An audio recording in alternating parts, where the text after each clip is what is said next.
Greetings and salutations, great inhabitants of this earth. Welcome to League Unlocked. My name's Eric. Thank you for hanging out with us as always. And another split on the horizon. And it's another time where Europe and North America will not be synced with their schedules. It's NA, the LCS, that gets going this weekend for week 1 action, and the LEC, you gotta wait another entire week. It gets going next weekend. LPL also starts this weekend. The LCK, you gotta wait until midweek next week around Wednesday. It's gonna be starting up there, but it's coming fast and furious right after MSI. And for all those people that were waiting so patiently for a fantasy update from Riot, because they didn't do any kind of fantasy stuff for spring, and they said, we'll give you an update for summer. And God bless them, they waited until less than 48 hours from the summer split kicking off to say, oh yeah, our bad. We're actually not going to have fantasy for this summer split either. But in 2020 spring, we're going to have a great new system in place. I don't know how they can't figure it out or why they haven't. It could be so profitable for them to be able to have that,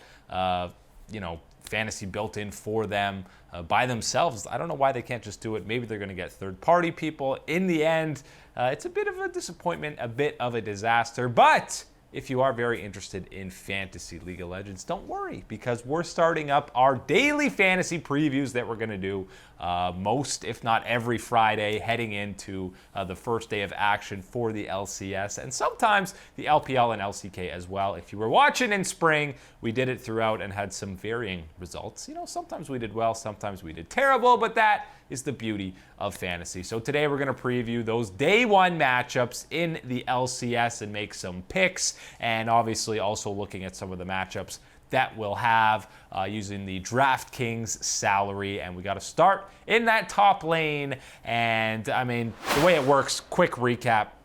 You got to pick 5 players, a team, and a captain. The captain makes 1.5 as many points, and you got to stay under the given salary. Each player has a salary tied on to them that you're going to pay when you add to them. And Licorice and Cloud9 versus FlyQuest. Obviously, apparently, these DraftKings guys don't give FlyQuest any chance against C9, which is fair. They haven't done very well against them in the past. But, the biggest mismatch salary-wise on paper seems a little bit unfair, a little bit, not giving enough credit to FlyQuest. But if you want to spend the big bucks, you can grab Licorice. The fact that Dokla is the second most expensive top laner, yeah, you have to be absolutely insane if you pick him. Even going up against Huni, who died a whole lot in the spring split, he's still a better top laner. He's still going to be put on some of these carries and maybe still has the chance to take over a game.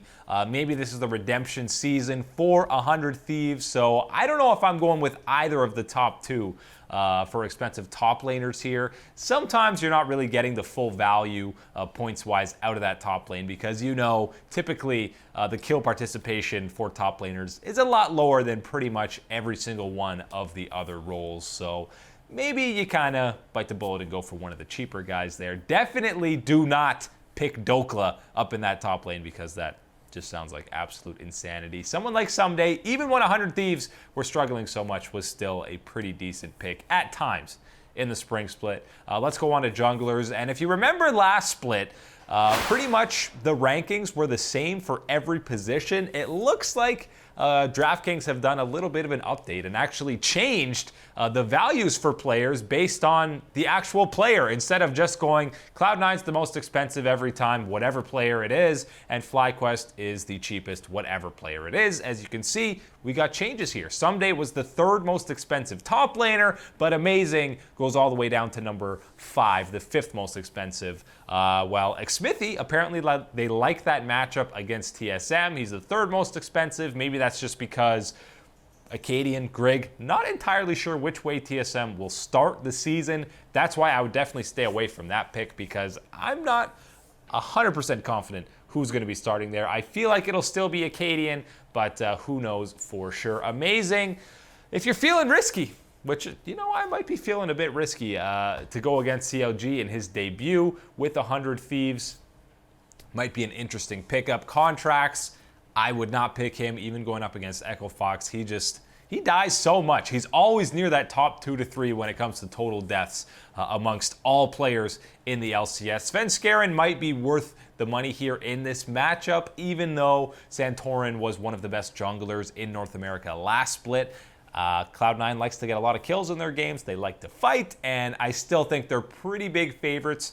They just always seem to match up super well against FlyQuest. So maybe that's one Cloud9 member you'd be willing to spend the big bucks on. And speaking of big bucks, we know mid laners are always just below 80 carries when it comes to the most expensive position to fill out. You still got Niski. It's still Cloud9 as the most expensive throughout all of these, but Crown in at number 2. That actually makes sense for Optic. Dokla did not, but Crown versus Damonte, yeah, that might be worth the money if you think. The problem with Optic versus Clutch is that's basically a toss-up. And the biggest thing with fantasy is you want to be picking players from the team that you're confident are going to win, which is why those toss-up games are always a little bit scary, especially for kind of those bottom tier teams, because you have no idea what's going to happen in those games. Froggen versus Phoenix, that's a pretty solid matchup. The fact that Saligo, I just talked about how they actually are ranking it by player, not simply position now. The fact that he's the 4th most expensive, going up against Power of Evil,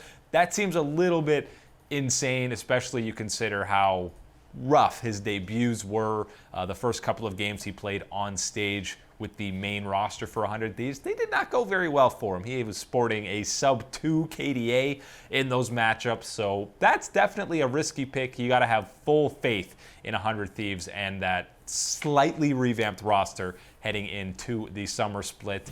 Let's look at the most expensive of all the boys. It's the 80 carry or the marksman, where if you have a lot of money to throw around with how your roster's looking, that's when you throw these guys in as your captain and hope they get one of those dream double-digit kill games or double-digit assist games where they just get incredibly ahead. Sneaky, as I said, still the most expensive. They actually really like Deftly in that matchup against Echo Fox, which seems kind of crazy. Apollo and Hakuo, yes, they're not as good as they used to be, but they're still a more than serviceable and competitive bottom lane. Cody Sun is in. He's starting over Piglet.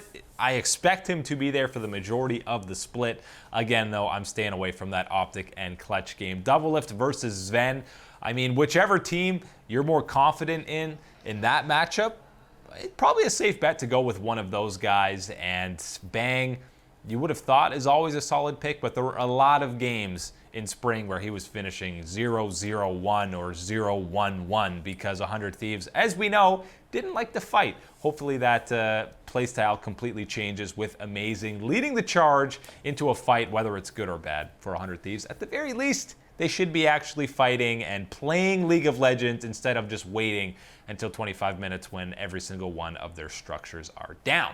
The supports, which is where you're trying to save money if you want to get all the most expensive guys. Again, this is where you save your money. You have a throwaway guy, maybe Biofrost or Afromu from last year. Just kidding, Afromu in spring was not even a guy you should have been throwing out there. One of the big question marks is obviously JJ or Wadid, who's going to be starting. Well, it was Wadid who actually played to kick off the Academy season for FlyQuest, which really makes me think that it should be JJ starting against Cloud9. So if you're feeling an upset, you could go with him, or you want to spend some big bucks on Zeyzal. Olay doesn't really seem to be worth the money.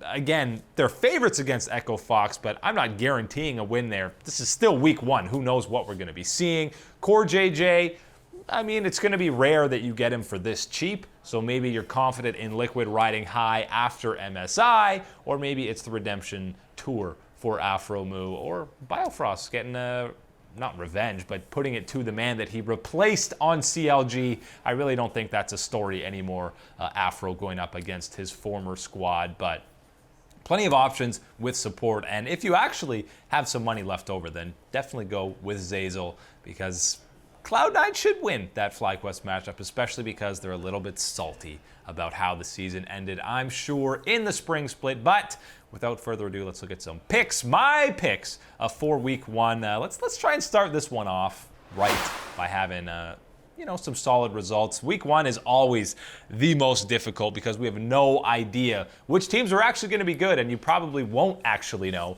for a couple of weeks, but went all in with 2 teams, as tends to be my strategy. And I know I just finished saying you got to have some crazy faith, feeling a bit risky to go with 100 Thieves, but I gotta feel like this team will be fired up. Nadeshot has got to put some pressure on these guys to say, hey, we're not finishing 10th again. That was absolutely terrible. Bang.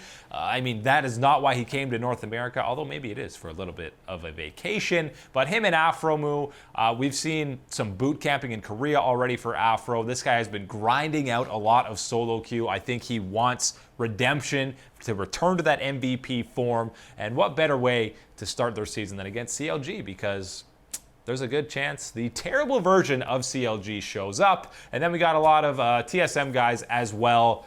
Listen, Team Liquid, they had to have taken some sort of a break coming after MSI. I feel like they're going to have not been in their finest form this last week. I know it's only a week, so they haven't lost much probably, but TSM have been waiting a month plus for this moment, a shot at redemption and a shot at revenge against Liquid, who reverse swept them. They denied them their opportunity at the midseason invitational. They've been boot camping in a lovely home in Malibu, which, by the way, Broken Blade led the house tour. I didn't see a single computer in that boot camping house, so maybe they're not actually playing. If that's the case, maybe I shouldn't be going all in for week 1, but I think TSM gets it done against Liquid just because, I mean, the mental state going into this one, they want it so much more than Liquid does, and they have so much more to prove because Liquid, they took down IG, they're riding high. I feel like it's going to take a couple of weeks for them to get back into the swing of things in the LCS. So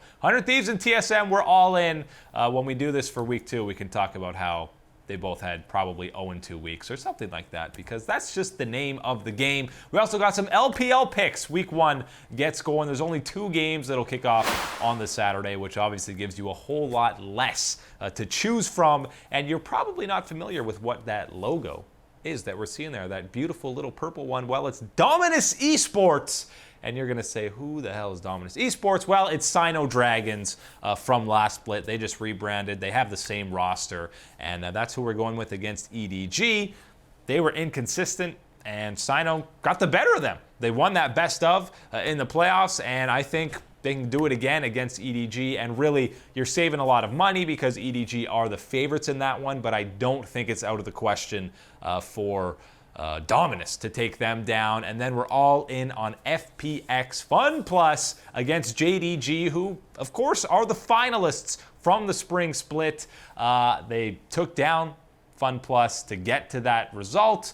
They beat them in the semi. So I think, again, similar to TSM versus Team Liquid, there's a bit of revenge here that Doinb and the boys are looking for.